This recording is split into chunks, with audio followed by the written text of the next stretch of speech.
कबीराए बड़न कया है पानी। भैया कहे गिरधर कबीराए बड़न किया है पानी। भैया चलिए 404 राखिए अपन पानी। भैया चलिए 404 राखिए अपन पानी। भैया चलिए 404 राखिए अपन पानी। भैया चलिए 404 राखिए अपन पानी। राखिए अपन पानी। चलिए 404 राखिए अपन पानी। अरे राखिए अपन पानी। चलिए 404 राखिए अपन पानी। अरे राखिए अपन पानी।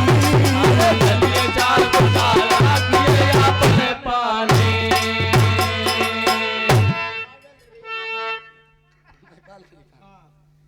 और हमारे श्री महिपाल खलीफा जो इसी ग्राम के निवासी हैं, हाँ हाँ, और उनके द्वारा हुआ 21 रुपए का दान, और कहना हमारे दादा के लिए गैया मतलब बचा हो जाए। बोलिए सच्चिदानंद भगवान की जय। बोलिए बजरंग बली की जय। कहते हैं कि कहें गिरधर कबीराए बड़न किए बानी, यानी ऐसी बातें बड़े लोग बोलते हैं। जैसे हमारे सहयोगी भैया बड़े खलीफा हैं और हम छोटे जो मनावे वो बोले, लेकिन तब अच्छा लागत है बोलना जब हमारे पाला में तुम आओ तुमरे में हम जाएं। बोलने तब अच्छा लगता है। और आप अपने पाला में उचक रहे हैं। आपने बताया वो मातंग ऋषि का आश्रम, मातंग नहीं वशिष्ठ मुनि का आश्रम है। तो कैसे कवि ने लिखा है, कैसे? और ये कहना कि भैया और भोजपुरी तैयार कर लियो, लेकिन जौन भोजपुरी गाओ तो का तुकबंदी के अनुसार नहीं परखा जाई और पकड़ा जाई, इसलिए महुआ परिंदे को गिलकट्टी उड़ा इस काम न चली। हाँ हाँ, भोजपुरी खूब गाओ, कोई रोक नहीं है न कोई प्रतिबंध है, लेकिन ढंग से गाइए। तो कहना कवि का कैसे? हाय तो गावे आयो भजन तुम हो बन के बहुत लाट रामा।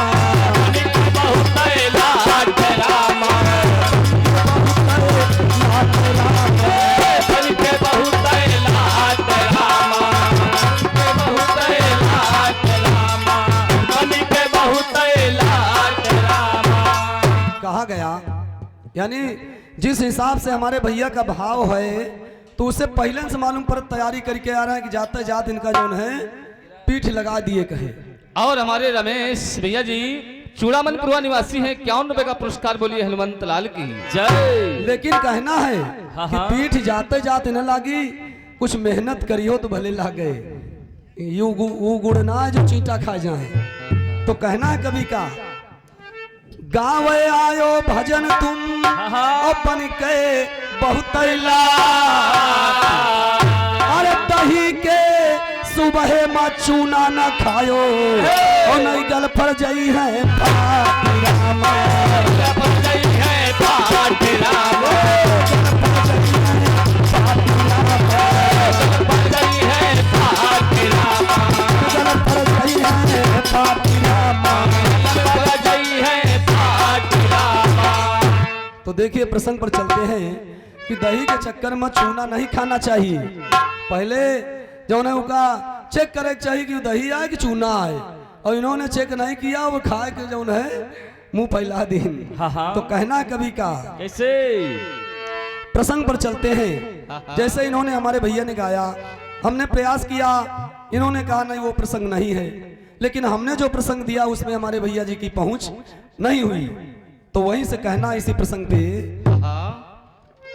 हाय बोलिए सच्चिदानंद भगवान की जय। हाँ हरे रामा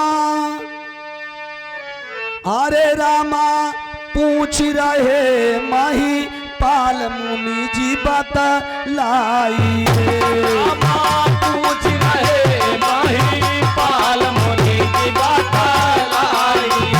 भैया पूछ रहे माही पाल मुनि जी बतलाई।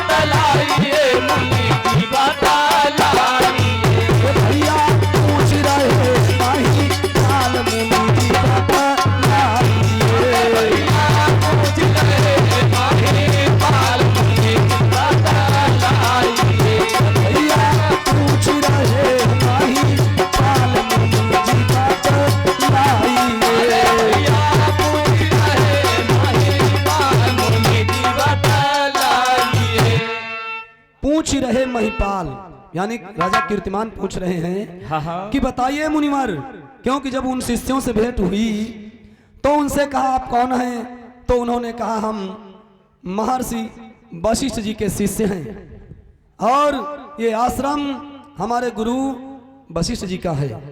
आप हमारे गुरुदेव से जो आपकी इच्छा हो पूछ लीजिए। तो राजा कीर्तिमान जाते हैं वशिष्ठ मुनि के आश्रम और जा करके पूछते हैं, हाँ हाँ क्योंकि उन्होंने देखा कि कहीं मंडप छाया हुआ है शिष्यों के द्वारा, कहीं बावली बनाई गई, कहीं पे झरना बनाया गया नदी के किनारे। तो ये इतना लोगों के प्रति धर्म और पुण्य इतना जो किया जा रहा है, ये क्यों किया जा रहा है? तो वशिष्ठ मुनि बताते हैं राजा कीर्तिमान से, हाँ हाँ तो कहे मुनिवर समझाए, भूप सुनो ध्यान लगाई, और जो कुछ इच्छा होई कहो हमसे समझाए। कहने लगे वशिष्ठ मुनि कि जो आपकी इच्छा हो हमसे राजन आप कहिए और पूछिए। तो पूछते हैं राजा कीर्तिमान कि आपके इस आश्रम के निकट जो आपके शिष्य हैं, ये कौन सा धर्म और कौन सा कर्म कर रहे हैं, और ये कर्म करने से कौन फल मिलता है, ये कब किया जाता है। यही नाना प्रकार की बातें राजा कीर्तिमान वशिष्ठ मुनि से पूछते हैं। हाँ हाँ तो कहे भूपति मुनिवर सुन लीजिए और साची दे ओ बताए, और कौन धर्म तुम्हारे सुत करके, कौन धर्म तुम्हारे सुत करके,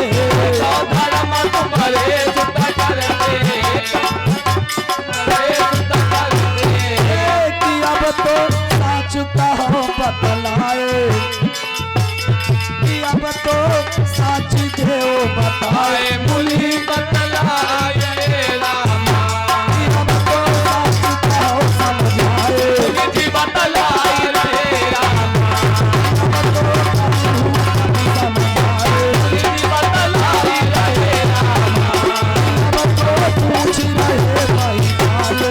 जी बतलाए रे रामा। कहने लगे राजा कीर्तिमान कि मुनिवर, ये आपके शिष्य कौन सा पुण्य और कौन सा धर्म कर रहे हैं। तो कहा कि राजन, बैसाख के मास में, बैसाख के मास में धर्म करने से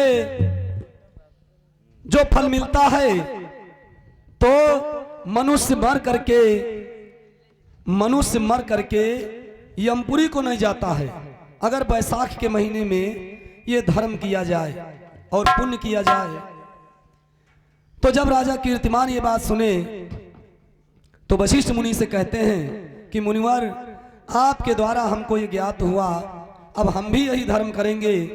तो वहां से तुरंत राजा कीर्तिमान वापस लौट आए और अपने नगर में जब आए काशी को, तो गांव के, अपने राजधानी के निकट जितने गांव थे, उन सभी गांवों में 5-5 ब्राह्मण नियुक्त कर दिए कि कोई भी अधर्म न करने पाए। अगर 8 साल की उम्र जिस व्यक्ति की हो जाए, उसके ऊपर आप शासन लगाइए कि वो धर्म का काम करे और पुण्य करे। अगर ऐसा नहीं करता है तो उसको दंडित किया जाए।